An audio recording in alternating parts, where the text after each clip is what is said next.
Oh, good. Not gonna lie. All right. We're all right. Okay. We're going. All right. Wait for Billy. Wait for Billy. How do I sit? Yes. Come on in. Wait for Billy to get set up. What does it say on your hat? It says only good vibes. I like that. That's what I like. I like to hear. that hat. Ready? That's something Guma would say. 5, 4, 3, 2, 1. True love. Hey, we're live. Are we live? We're live. We are so live. It's Manic Monday. No, it's not. Is it? Yeah. It is Manic Monday. And that the show that we were advertising, we can't advertise. I can't advertise that show because of security reasons. But thank you guys anyway for trying to support. Because I try to get you in, Aaron, and then I realized. Then I'm doing the Israeli Film Festival. No advertising. Safety reasons. I feel so comfortable working all these jobs.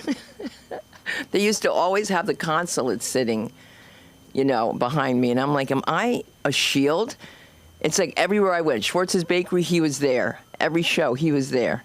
So, come on in. Anye. Oh. Anye, I think of you every time I see a pair of sneakers that I know I can't fit. How many pairs of sneakers do you own? Oh, this is Ash. Ash, otherwise known as Arash. We have another Arash. We have Arash Shadi. We have the brothers Persian Japanese Persian. What are their names again? Arash and one's Arash. Well, one had two names. It was Kayvon or K something. And then he changed it. As long as it's not KKK, we're good. Sarushun, okay. See, I have to get used to it because I just came back from Patterson where my friends' names are Pigeon, Nuck, Fida, Junie Boy, Booger, and Bunny. And Bunny died. I had no idea. Can you imagine that? Can you imagine actually having cousins with the names Rashi, Joaquim, Kalim, Rahman, and their last name is Brown? Brown. You can always tell when they're black because they have these Arab names that they don't know what they mean. You know, you're like, what does it mean? They're like, you know, child of God. And like, no, it doesn't. Oh, I know what that is. That's going to be a live stream? That's Aviva. I know it. Can we answer it? Maybe she's seeing something on here. Are you guys that are watching, if you see anything, let me know. If there's something in my teeth, let me know. You would think that my daughter doesn't know where I am Monday, Wednesday, and Friday at this time. Hi, darling.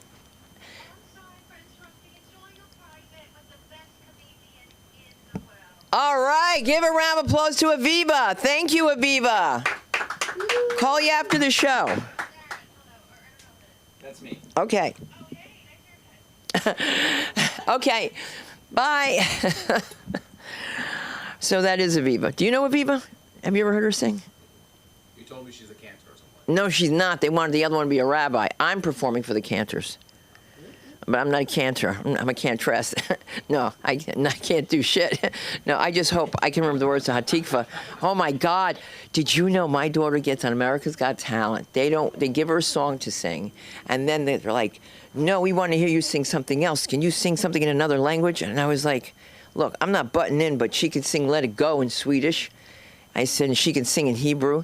So Katy Perry says, "Sing something for me in Hebrew," and I look at Aviva, my daughter, and I say to her, the national anthem, and she looks at me, she goes,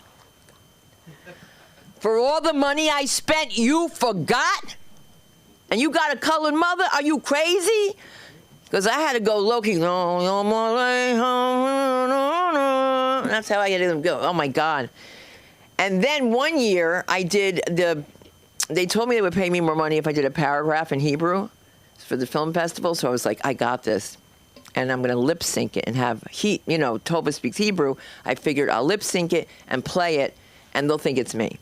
And that's when my husband called in the middle of the whole thing. I looked so stupid. It was so crazy. I was like, "Shalom, da, da, da, ring, ring." And just, sometimes you got to try, though. You just have to try. But I could not believe she did not remember Hatikva. But when she sung it, oh, my God. It was like Whitney Houston singing it. It was unbelievable. Can you imagine Whitney singing Hatikva? It would be great. So just to melt you down a little bit, I just want you to come up here and introduce yourself and tell them who you are. Let's give it up for Ash right now. Yeah, you. Come on.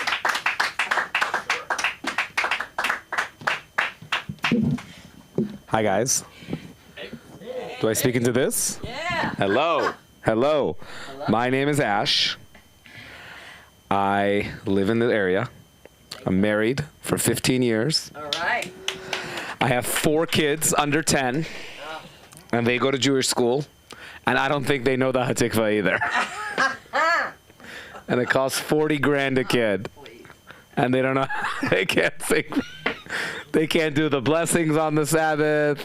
I could have sent them to public school for free, and they would have been more Jewish. I think they're gonna come out of Jewish school being free Palestine. I believe that's what they come out saying. Yeah. When I hear free Palestine, I hear free Palestine as if it's free because I'm so tired of paying. That's me. What else could I tell you about me? That's about it. I'm in a very non-sexy industry. We sell lighting and electrical supplies. We love you. We love you already. They told the Jews, be a light unto nations. Some of us took it literally. What else? Yeah, so you look like you can use a few lights here. I think so. Why don't you tell David? He doesn't believe me. Absolutely. That guy's got more money than God, the landlord here. Will you tell them? Jesus Christ. They just buy everything that it's crazy. They just buy everything. They own the whole city. I want to make enough money in stand-up comedy that maybe I can buy one building. Yes. Maybe I could buy the Laugh Factory. I hear a Jewish guy owns that. Yeah, a Persian Jewish guy. How do I find a building to buy? It's LA. Like, we want to leave our mark. Like, how do I buy a building from a pro-Palestine supporter and be like, this one's ours too now? It's all ours. Yeah. Hostile takeover. I coach basketball for my little kids. Oh. Yep. Another losing season. We're 1-8. We were in the playoffs, and we almost had it. Fourth quarter didn't happen, and I looked at it. Honestly, I told myself, I'm glad this shit's over because these fucking kids don't listen. They don't listen. 10 years old, privileged, cocky, rich, their daddy's money. They don't listen to me. What else can I tell you? I have a 4-year-old who has blue eyes and blondish hair. Shocking, because my wife has black eyes and black hair. And Jesus, look at me. I don't know where that one came from. Everyone looks at my wife, goes, she looks just like me, right? I'm like, no, bitch. She doesn't look like you. She doesn't look like you. I'll tell you that. She looks like my mother, who has fair skin and light eyes. What else can I tell you about me? I can tell you I have 2 sons and 2 daughters. I got one son that is really the love of my life. I love this kid. He's a lot like my wife. So since I like my wife, I like him. But my other son is a lot like me. And I hate that little fucker. Because I don't think much of me. He's such a little bitch. He's so sensitive, cries all the time. And I'm just like, what's wrong with this kid? And then I remember me. I'm like, he's me.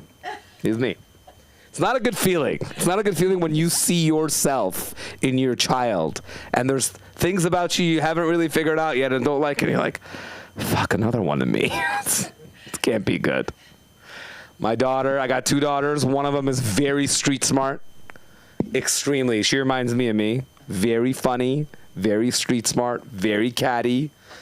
And sometimes I tell her things, she goes, well, look at you. Well, what about you? And I'm just like, wow, I like her. I love that sass. And I wish I could direct it towards her mother, not me. What else can I tell you? When you come back next week, you're going to have something for us. I'll have material next week. I'll have material. All right. Thanks, guys. My name is Ash Melamed, and it's been a pleasure. You can find me on the corner of Western and Washington selling light bulbs. That's fantastic, because we're going to cover our entire window with bulbs to brighten it up so they can find the whorehouse on the side.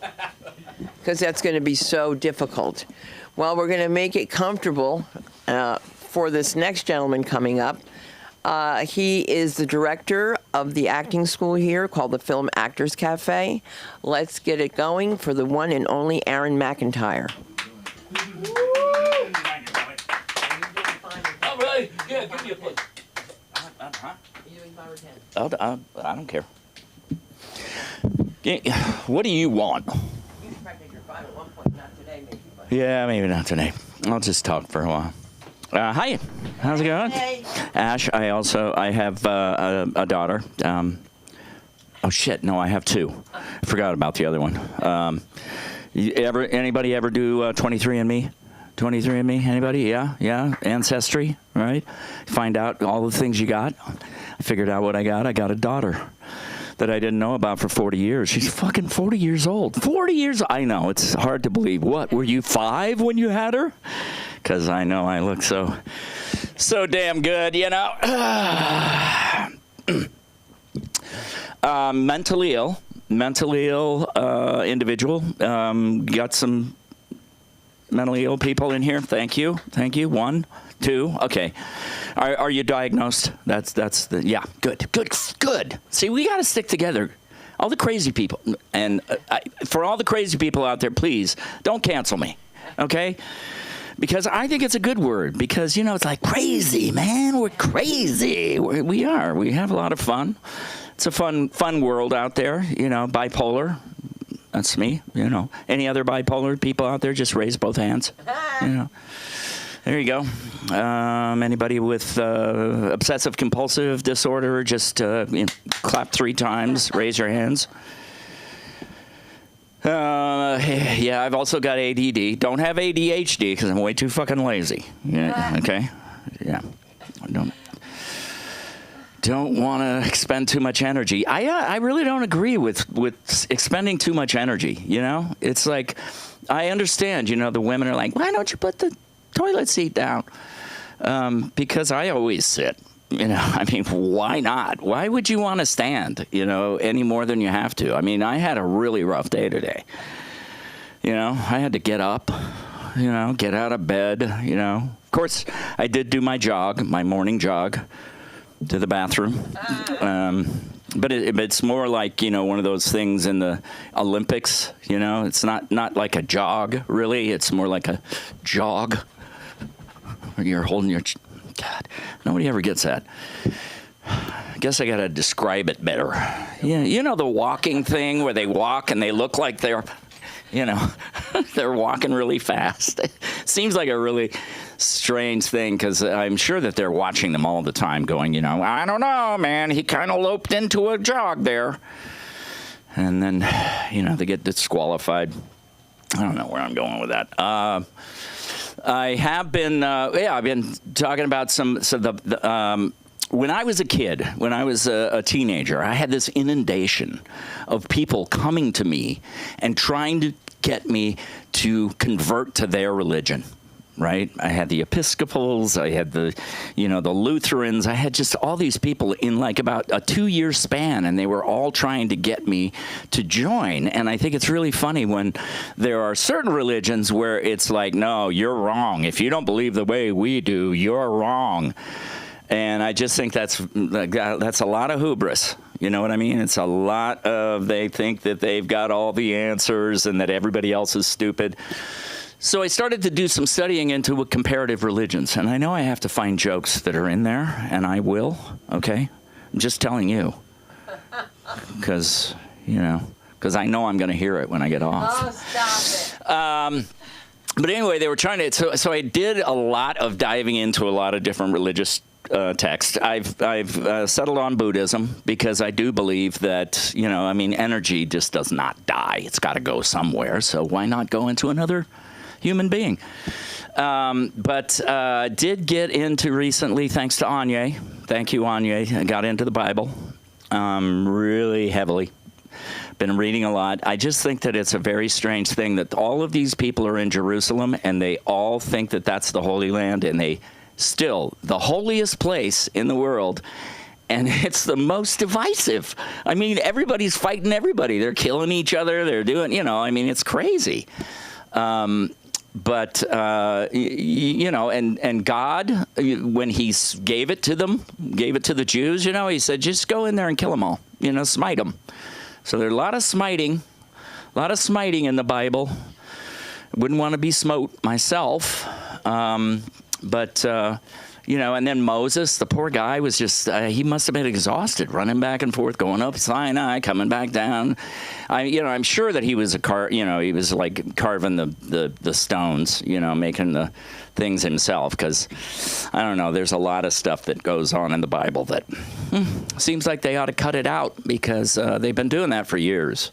They talk about all the lost texts and stuff like that. I think that there must have been like a Bible writing room, you know, with a bunch of guys coming in going, all right, so what are we going to do? What are we going to do today? We're going to start with Genesis. Okay, who's got the first verse? And they probably fought over a lot of stuff about who was going to talk about what. And then some of the people are like, well, no, I really want to talk about it, so I'm going to write about it in my book too. But it's just a blog, really. You know, it's just a blog with a bunch of people adding stuff. And so I think they should call it the Blible instead of the Bible, because it's more like a blog, and there's the word libel in it. But yeah, they're just, everybody's saying a different thing. Moses is running up and down. He's got to free the people from Egypt. He's got to part the Red Sea. He's just got to work his ass off. Then he comes back, and then God is like, you know, God, how he's a jealous God. He's very jealous.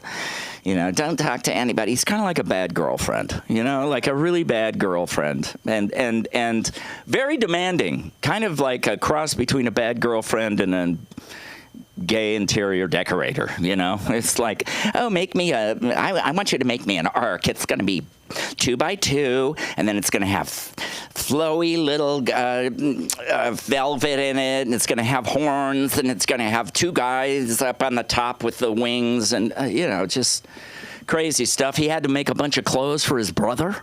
The guy had to make clothes for his brother, you know, after freeing the Jews from Egypt. You know, that's a lot of work. Poor guy. Poor guy. There was a lot of dirty people, too, you know, like really dirty. You know, they kept talking about how terrible, you know, it's like, oh, if a woman should have an issue and it be of flesh, then she is unclean for 7 days and she must be locked away. And you can't even sit on a chair that she sat on, which is ridiculous. Which I think that if I were a woman, as soon as that time of the month came, I would sit on every surface I could find. Because every man would have to stand up for 7 days, and then maybe he'd learn how to shit standing up. You know what I mean? I think that would be really good. Fucking guys trying to, oh, yeah, a woman came from the rib of man. Oh, you're full of crap, you know? I mean, come on. You even want to steal that away from them, you know? Because that is one thing, you know? That's why we got a patriarchy, Cinda. I got to tell you. Being the only woman here, you know, you gotta know. You gotta know. Oh, that's true. Who says I'm a woman? Yeah. No, but that's what it is because, you know, when they say that a woman can do anything that a man can, that's absolutely true. They can do anything a man can, but there's one thing that a woman can do no man can do, which is give birth, right? And that's a chore. Boy, and lasts for 9 months, and you know what? It took us 20 seconds. I don't know about you, but yeah. Okay, I'm at 10 minutes, so my name's Aaron McIntyre, AeronMacintyre, on every platform there is, and we got an acting class here Tuesday night, 7 o'clock. Show up. We do scenes from great shows like Schitt's Creek and Park and Rec and all these comedy shows. And it starts at 7 o'clock. And it's a drop-in class, so you have no commitment except to yourself. So there we go. Isn't that beautiful? Yes. Yeah, because she came up with it. That's why she thinks. All right. Ladies and gentlemen, let's bring up Cinda Kronquist. Can I tell you, in the middle of an argument, I'm just like, shut up, hold her right there. Hold her right there. I'm like, Aaron, did you write that down? You're like, will you stop interrupting me? And I'm like, no, I can't, because that was brilliant. I was seeing something that he said. It's true, because you know what happens with acting classes? People get into an acting class and they're like, oh, I missed 2 weeks. Fuck it, I'm not going to do it. Because they never give you makeups. You got to come in 8 weeks, da-da-da-da-da. He gives you that option, but you also have an option that, hey, if I'm in town on Tuesday and I feel like dropping by for an acting class, I can do that and walk away with footage. That's the thing you can't do anywhere else. In the words of my famous landlord, what are you doing there anyway? Why are you there? He always says that to me. Why do you care? He says to me, don't you want to save your money? What money? This is between Santa Monica and Beverly Hills. We've got the best bums ever. And I had a chance to go to Hollywood for free. Not a chance. But if you are able, check out the comedy of Will Cable. Let's do this, guys. Give it up for Will.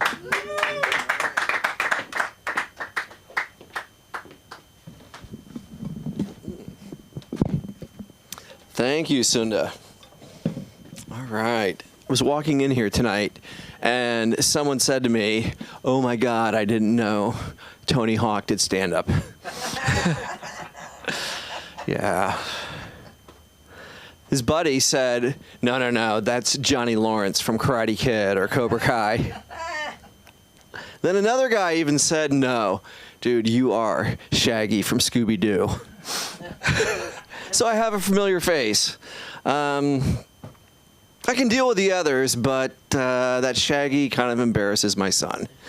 You know, he's a little bit different than me, not the Shaggy type. Straight A student, varsity athlete. What a disappointment. I don't know. Baseball's his thing. When he was 7, he hit the game-winning run in Little League. Afterwards, he said to me, Dad, you have no idea what it's like to be as good as me. I said, no, son, that's not nice to say, but keep pushing the car. We're almost to the gas station. Yeah, that kid. Would come in from baseball, and it's like, you know, we don't even exist. I'll be standing there, and just right by me on the phone, into his room, slams the door. I was trying to tell him that, look, your mom and I are going out. So I went, and before he even could knock on the door, I could hear him in there, berating his friends on Xbox, flexing, whatever that sounds like, I don't know, but that was going on. You know, whatever a teenage narcissist does. That was going on. So my wife and I leave to go out. We're going to go out to a concert for the night. We get there, and immediately this really shady-looking guy comes up to us and says, do you need any magic mushrooms, LSD, or ecstasy, whatever they call it nowadays, Molly? And I was like, whoa, buddy, we're parents. Just give us all 3. We don't get out much. So, you know, half an hour, who knows how longer. But I'm feeling good for a change.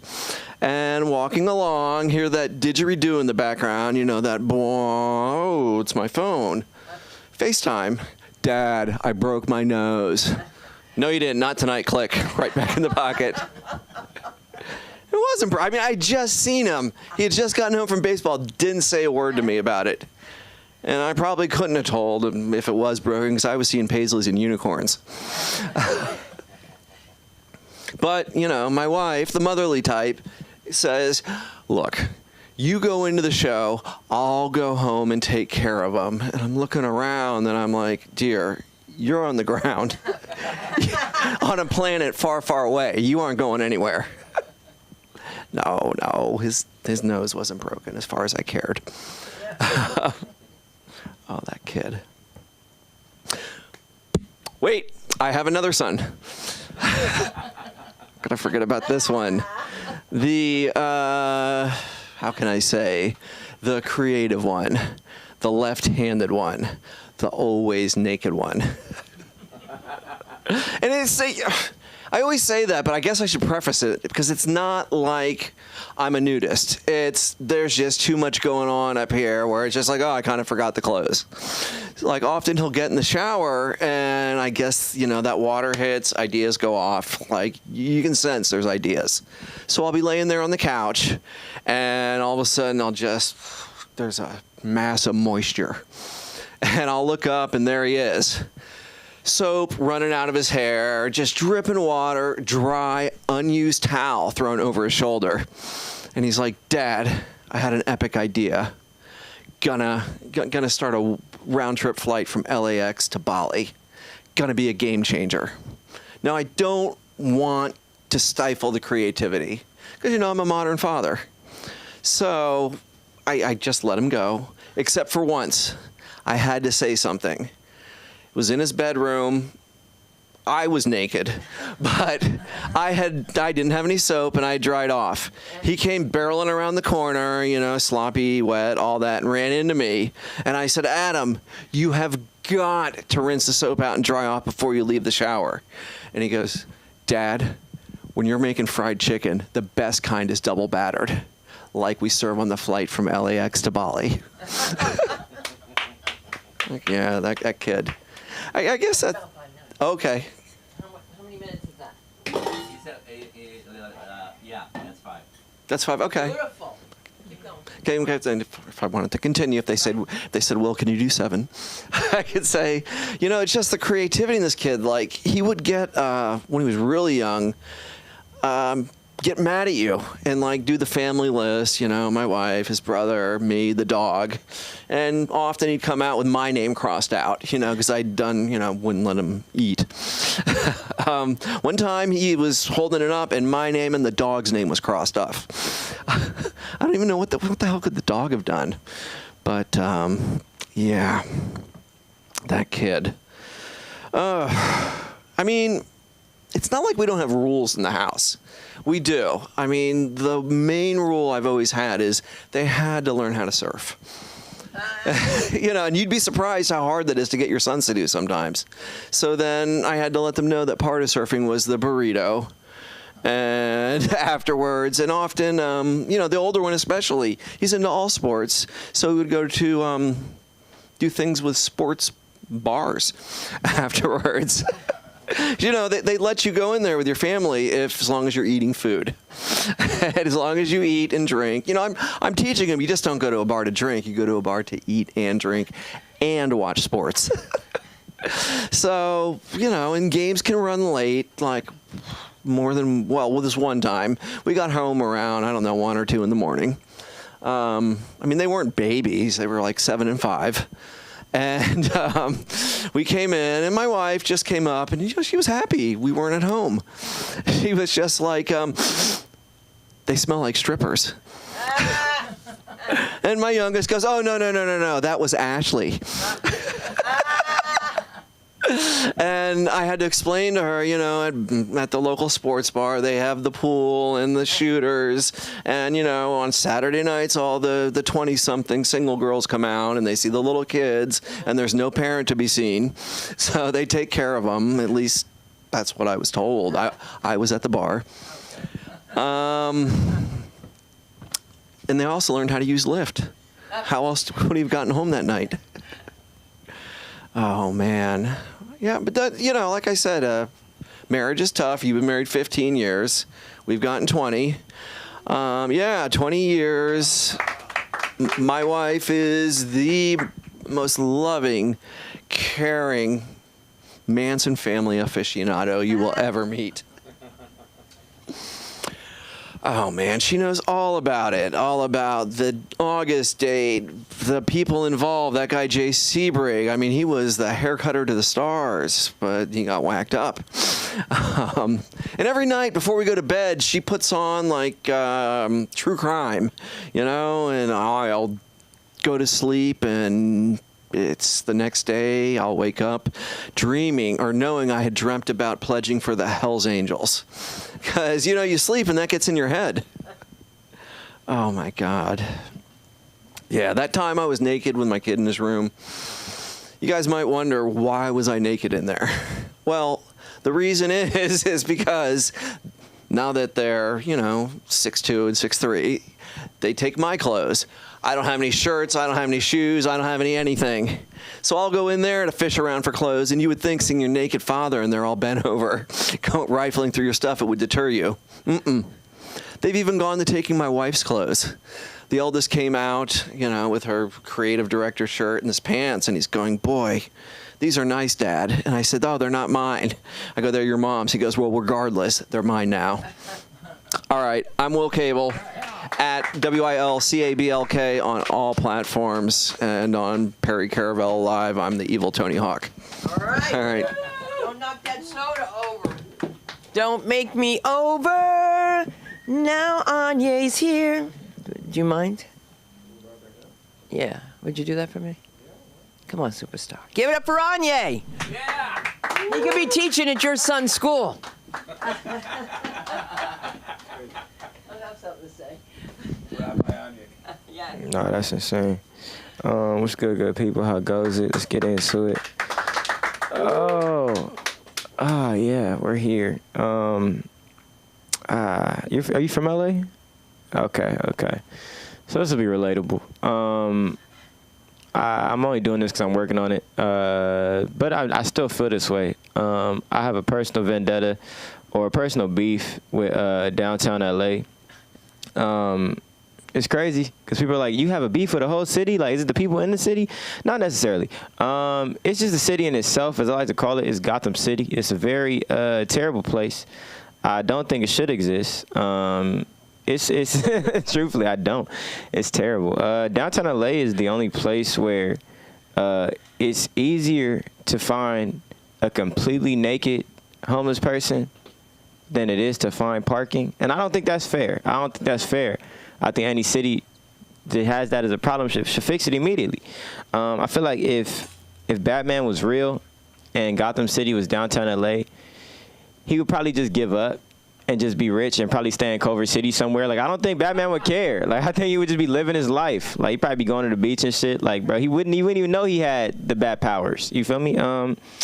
It's crazy. And it's like people pay thousands on thousands of dollars to live in downtown LA and in big skyscrapers. And then it's thousands and thousands of people who pay nothing to live right in front of those skyscrapers. It's crazy. This shit is sick, bro. This shit is sick. Shit is so sick. And I was in downtown LA once. It was recent. Every time I have to be in downtown LA, I'm like, I have to be gone by 12. I'm like Cinderella. I'm like, at 12, I'm out of here because shit gets sticky. Like, that's when the naked people come out. It's weird for me. I'm not comfortable. So I'll be running out of events by like 11:59, 11:50. I need to get to my vehicle.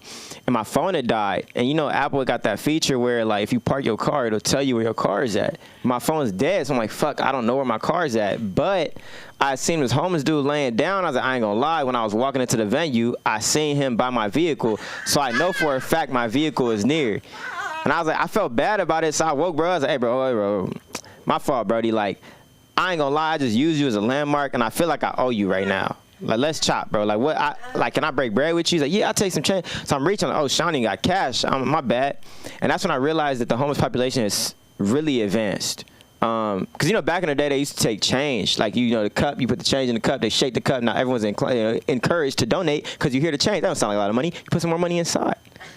Then they started taking cash. That was a whole thing for me because I was like, how you going to shake the cash? Like, you're not going to make people want to donate. But now they showing it to you. They're going to show you what's in there. Oh, it's a little bit of cash. You add more cash. It's more dangerous. You can steal the cash back. But they're running the risk for the benefit of getting the cash.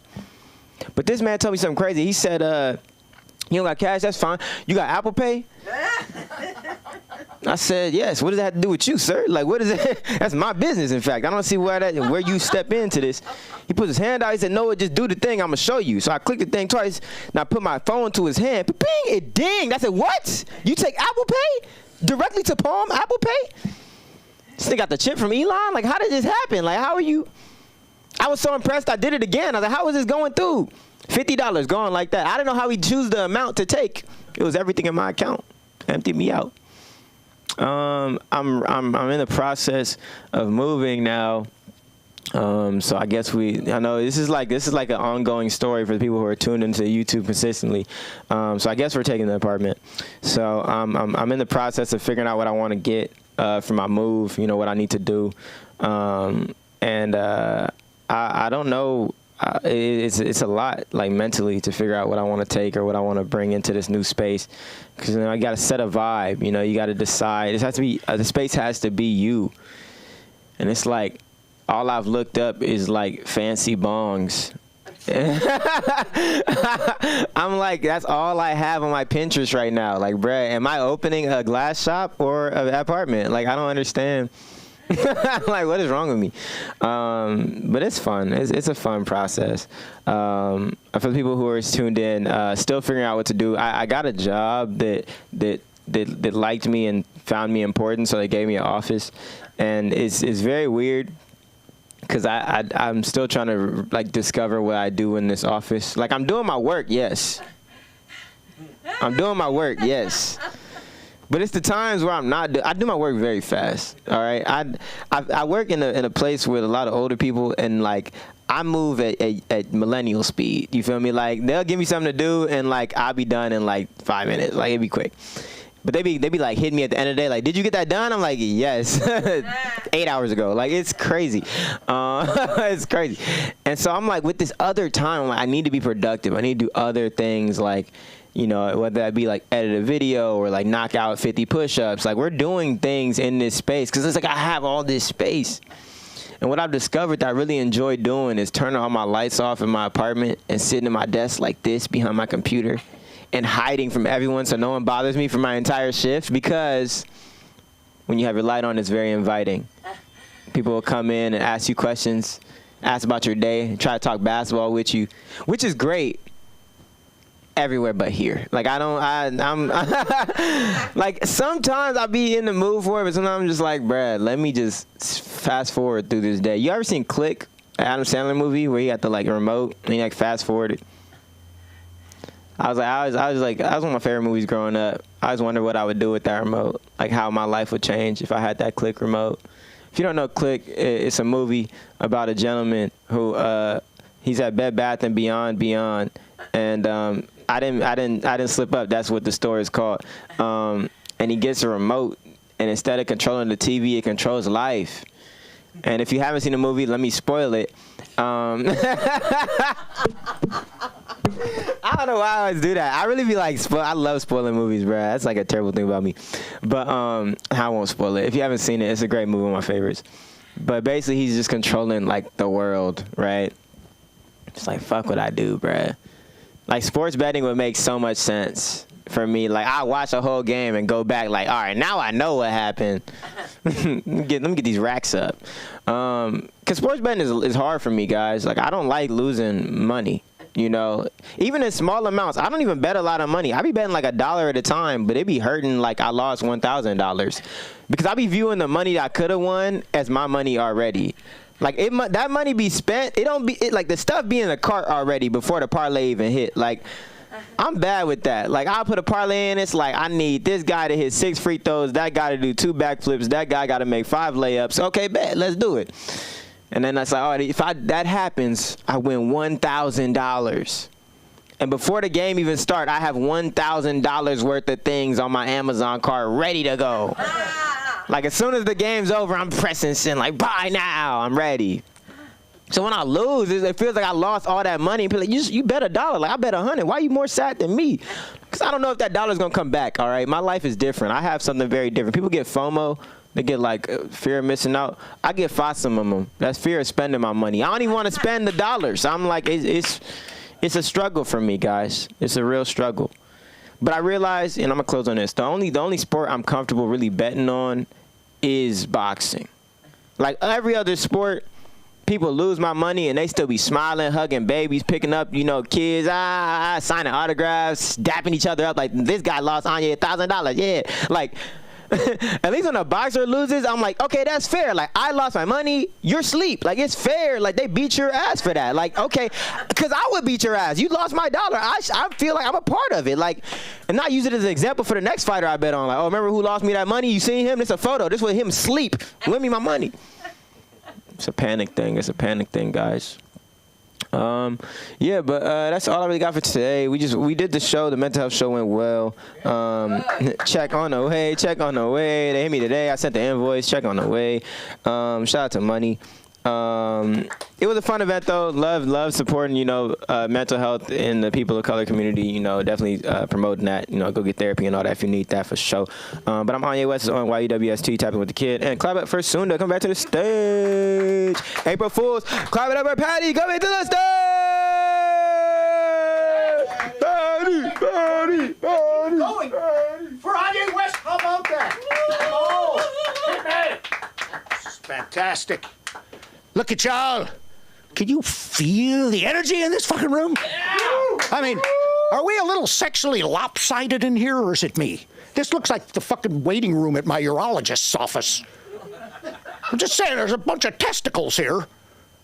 I have nothing against testicles. I'm not warm. Oh, I have a, this is just in, P. Daddy has entered the witness protection program for cucks.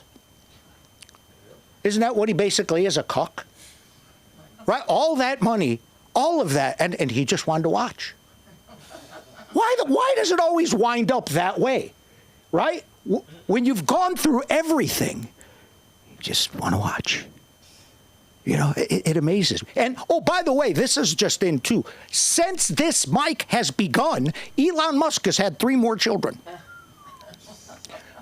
Yeah. Yeah. And there's a GoFundMe up to get Nick Cannon a vasectomy. Now, big difference between Elon and my man Nick Cannon. Elon is now fighting with a very hot woman named Grimes, who is the mother of 3 of his children. And she announced no sex, all by injection. Nick Cannon does it the old-fashioned way. Nick Cannon is fucking. You know what I mean? But if you look at the 2 of them, right, between Nick Cannon and Elon Musk, there's 37 children and 9 baby mamas. That's a big numbers. That's more than the Lakers starting 5. These are pro stats. That's what I'm trying to fucking tell ya. I don't know. You guys look sad. You've probably heard the news. Maybe it's just my effect on you. I don't know. Pornhub has discontinued its sign language interpreter option. Yeah. Making it even more difficult to watch porn on airplanes. A lot of you guys seem depressed over that. Yeah, I got kicked off Spirit Air for wearing a mask. It was a ski mask. But, you know, in my defense, the big gal in seat 16C with the face tattoo, if she can have an emotional support iguana, I can cover up some eczema, for fuck's sake. Give me a break. Oh, you guys aren't sympathetic to my eczema? It's the plague of the Irish. Eczema and, you know, the other thing that we're... Come on. You know what it is, the other thing, right? What is Irish coffee? Oh, what's the difference between coffee and Irish coffee? You just pour some whiskey on it. That's all. That's not at all offensive. You just pour some whiskey on it. And it's Irish. Yeah, just pour some whiskey on that there. You guys have a drink called an Irish car bomb. You fucking think that's funny. Oh, go to Glendale and order an Armenian genocide in juice and see with what fucking warmth you are welcome. Go down to Little Tokyo and order a Hiroshima margarita and see the joy. But no, the Irish, oh, they're just lovely people. I don't come from that part of Ireland. Okay. I was born in Belfast. We had a dog named Sniper. That's the fucking part of Ireland I come from. You don't fucking know. Fucking leprechauns. You like leprechauns, do you? Do you? You like fucking, you love, you think all the Irish, they just fucking love the leprechauns. That's true. We do fucking love fucking leprechauns, you know. There's one we don't fucking like, though. That's how, you know the one, the Lucky Charms leprechaun. You ever see him on the TV? My fucking father hates that. Fucking hates him. So, all after me, Lucky Charms. They're magically delicious. You hear my dad go, hey, the fucking queer leprechauns on the television again. Fucking on dope. Anybody my father didn't like, say, fucking on dope. They're all on dope. Fucking like, the thing is, like, that is kind of an effeminate leprechaun screaming. You don't understand. A leprechaun has been part of my culture for 1,000 years. So when my father sees that, the Lucky Charms leprechaun is kind of our Flavor Flav. I don't know if that makes fucking sense. I love Flavor. I love him. But you know, that's kind of, I don't know if that makes sense. Perhaps I'll read something I wrote. What do you think? I demand respect, you know? And last night I was slapped, I was spit on, and I was choked, and I was punched, and my wife called it foreplay. I call it revenge. fucking does. She doesn't really. She didn't like me anymore. I could tell. You could tell, you know. Like, I have a fucking addiction to funny, mean women that are both funny and mean. Like, thank you very much. I love them. They do the trick for me, you know, the thing. But like my first ex-wife, who for legal reasons I must refer to as plaintiff.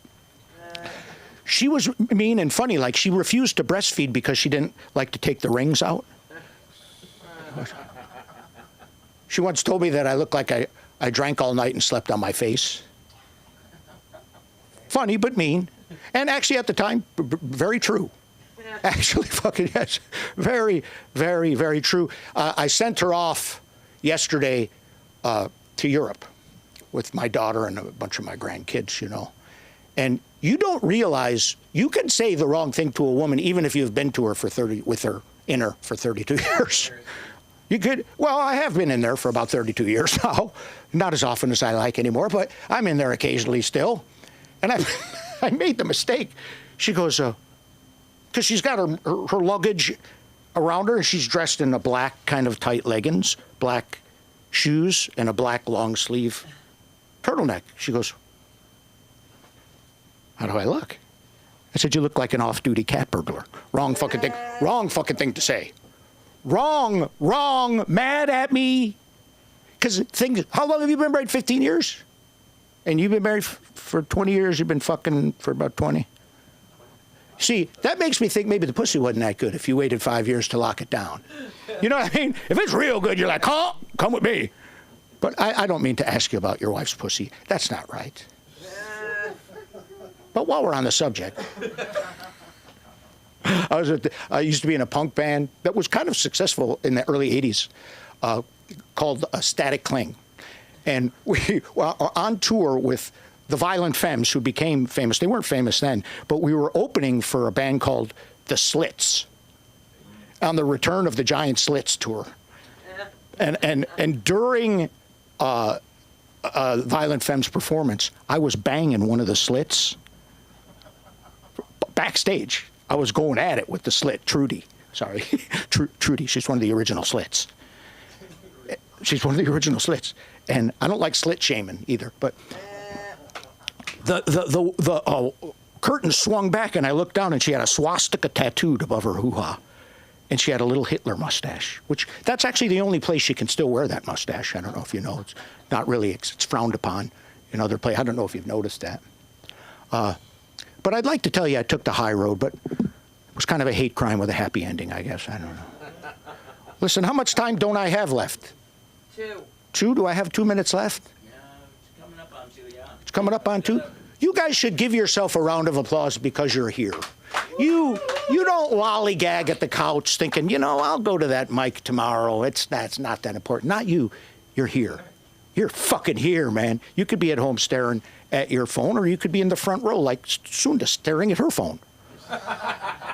You could do that. And it's not cheap to go out, gentlemen, is it? Gas is so fucking expensive, I don't buy it anymore. I just buy meth and run everywhere. Works better. And I don't like any of you people in the peanut gallery talking shit about meth, okay? Meth cured my crack habit, so I'm very happy about that. Day before yesterday was my mom's birthday. It would be her 84th birthday. She's been dead about 7 years. Either that or she just hasn't spoken to me. It's a long story if you knew her. But she loved Elvis Presley. Loved fucking Elvis Presley. So every woman on earth has a drawer next to her bed. It is a drawer that a son should never be privy to. Never. And after she passed, we went through that drawer on the side of her bed and discovered an Elvis Presley vibrator. It was a white vibrator with sideburns, 2 speeds, Love Me Tender and Jailhouse Rock. Found out it was actually stole its style from an earlier black vibrator that it neither acknowledged nor compensated. I've been Patty. You've been adequate.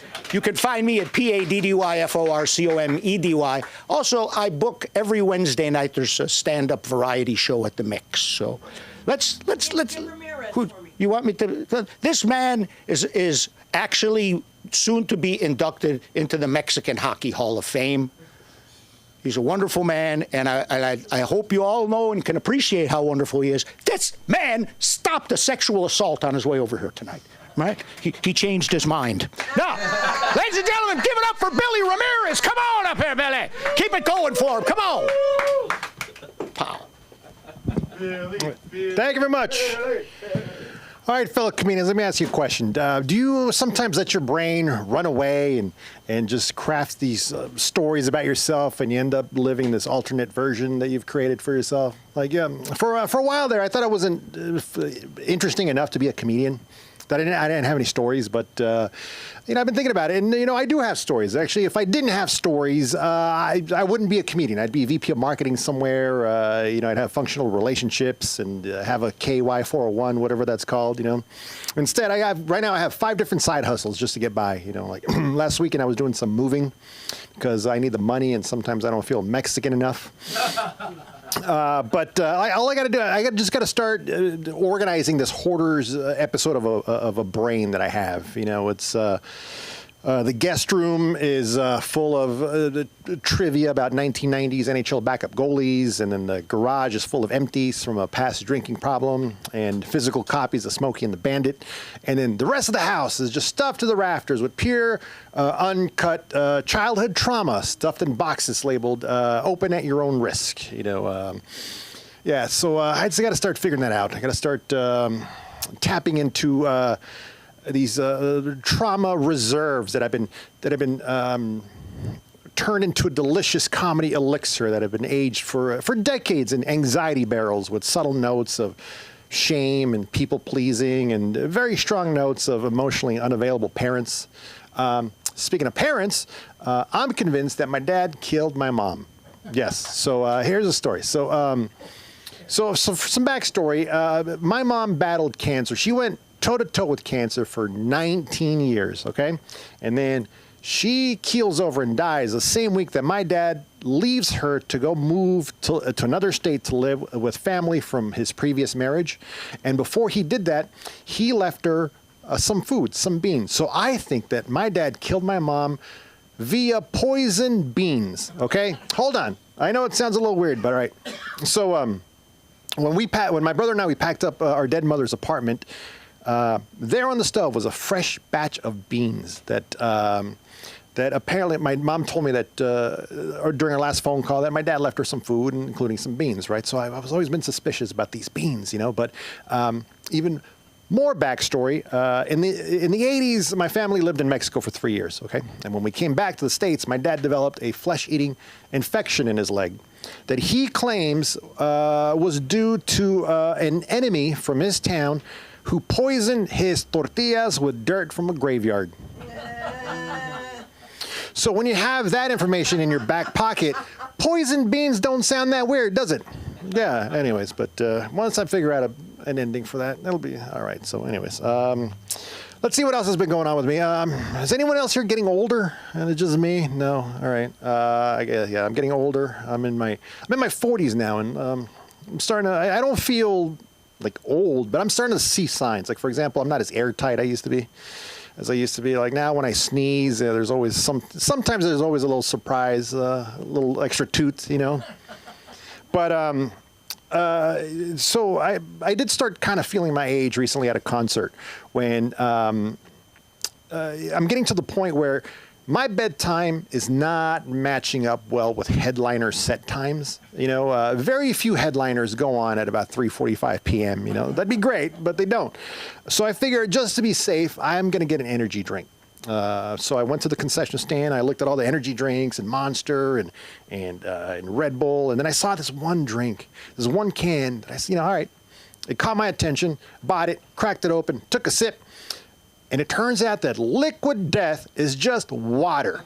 Liquid death is literally like the most precious, valuable resource on the planet. But it's liquid death. It's and it was shocking because I took a sip out of a can that looks like it drives a '87 Camaro drunk and peeps on teenage girls, and it was just water. I thought I was gonna drink. I thought I was going to drink something that was going to make my heart palpitate or contain demon blood, but no, it's just water. It felt like the first time I heard of the music of the band Kiss. So growing up in the 80s and 90s, I was always scared of the band Kiss because I'd only seen them, and then they had the makeup and the devil tongues and the boots and the fire.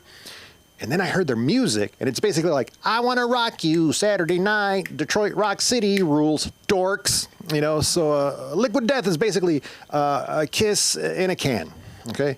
But like I mentioned, I wish I were a VP of marketing somewhere, and I've been in marketing, and the thing that pisses me off the most about Liquid Death is that I didn't come up with a brilliant idea to dress water up like it's headlining Ozfest 99 to get dudes to drink it. It's a brilliant idea, you know, yeah. So it's like, you know, like, oh, just water? Ugh, I'm not going to drink water. Water does cardio. Forget that. Liquid Death lifts weights. That's what I want to do, you know, like Aquafina, that's too girly. Like Dasani sounds like a yoga instructor. La Croix, that's just French for me. I speak to your manager. But Liquid Death stole a motorcycle and jumped it over a cop car. You know, I'll drink to that. Yeah, I'll do it. Liquid Death sounds like a felony. You know, and but also another thing that cracks me about Liquid Death is just seeing dudes drink Liquid Death, and because surely a lot of them are the same ones that would just tell you like, well, you know, back when I was growing up, all we did was just drink right out of the hose, and the rubber aftertaste was 100% cancer, and I didn't care. I grew up fine. You know, it's like, all right, relax. You know, you could just drink regular water. You know, you don't have to dress it up like it's walking to the octagon to fight for the UFC heavyweight title. You know, it's you know, if you want Liquid Death, why don't you try the first 10 seconds of July hose water? You know, that's it's not only Liquid Death, that's murder-suicide. You know, Liquid Death's tagline is murder your thirst. Like, well, how about fellas, you know, why don't you just pick up the hose, take a couple sips, and you know, enjoy yourself, because your thirst is murdering you, you know? Let's see what else I want to talk about. Who's anyone here a fan of pro wrestling? Pro wrestling? Loves the pro wrestling. Yeah, I like the pro wrestling. So, you know, I've been a fan of pro wrestling since Hulk Hogan was doing his thing and all that. And I've been watching it on and off for many years. And the off part is because sometimes it's weird. Pro wrestling is weird. If you break it down, it's basically two dudes stripped down to their chonies, and they just get all sweaty and play fight with each other night in and night out. And I would love to hear a psychologist's take on that. But also, another weird part is, have you noticed how intimate some of the moves are? Like, you wouldn't do some of these moves with your significant other, or at least not without a few glasses of wine first. So sometimes I wonder, how did pro wrestling get started in the first place? 100 years ago, 150 years ago, who knows? But, you know, yeah, you know, I just imagine some very convincing young man just gathered up a bunch of confused young men and got them together for the first ever pro wrestling class. You know, like, gentlemen, thank you for joining me here for the first ever pro wrestling class. I know you're weirded out because I oiled you all individually, but let's move on. So, so before you become a pro wrestler, you need to learn the moves. But before you learn to give a move, you got to learn how to take a move, right? So the first move I'm going to teach you how to take is called the body slam. Very simple. You just stand and face your opponent. Opponent places his left hand on your right shoulder. Then with his right hand, he picks you up by the taint and then drops you. Any questions? Okay. Yes, you. Mm-hmm. That's right. Yeah, just picks you up and drops you. Yeah. Slams your body. Yeah, I considered it calling it the slam body, but it doesn't really flow. So, yeah, anyways. Yeah, you. Uh-huh. No, it doesn't go up it goes between all right. I sense some trepidation about the body slam, so I'm going to teach you a different move. It's called a pile driver. Starts off very simply, just like the body slam, except this time you face your opponent, and then you bend down, and then you shove your head in your opponent's crotch. He picks you up, falls backward, and drops you on your head. Any questions? Oh, okay. Yeah. Yes, you. Yes, directly on your head, okay? But if you had paid attention, you would have seen that your head is firmly cradled in your opponent's sweaty groin. All right, so you're fine, huh? Yes, you. Mm-hmm. What the hell did you just say? What did you just ask me? Pads and a helmet. Like, wait. What's your name? Mm-hmm. The masked chimney sweeper? It fits for the time. The masked chimney sweeper, like pads and a helmet. No, listen. If you want pads and a helmet, I heard there's a new thing called American football that's new, all right? So if you want pads and a helmet, the mass chimney sweeper. You grab your shiny pecs, your golden broom, and you head on down to the football field if you want a football helmet, or if you want pads and a helmet, all right? Because this is professional wrestling. This is serious. Get out of here. Now, for the rest of you, grab your sequined robes and your feather boas, because we're going to learn how to strut. Woo! Thank you. My name is Billy Ramirez. You can find me at billyramirez.com and on Instagram at middleaged muchacho. So to wrap things up, please welcome back to the stage our queen, our rock, LA School of Comedy, Sunda Kronquist. Crack rock, bass. Can you imagine? Guys, this has been a great night. And I welcome you. Now you got a little feel about it. When we meet, you'll understand. And I'm going to give you a copy of my cookbook, Kosher Soul Food, to make sure that you give to the son that you like. Because, you know, Patty has one he doesn't like either. So it's funny that you two both have a son you don't like. Listen, stop on down Tuesday nights. Like you said, it's a commitment to yourself. Is that right, Aaron? That's right. No commitment to anything but yourself. That's right. And also the Write Club is here. And we just had Christopher Titus. It was great. It was great. It's a writing class. And it's with Dustin Chafin. And our comedy concierge is not here, but you're Miss Samantha. Everyone have a great night. Follow me on all platforms and check out my 1 hour special on Prime Video. Sunda Live. Bye.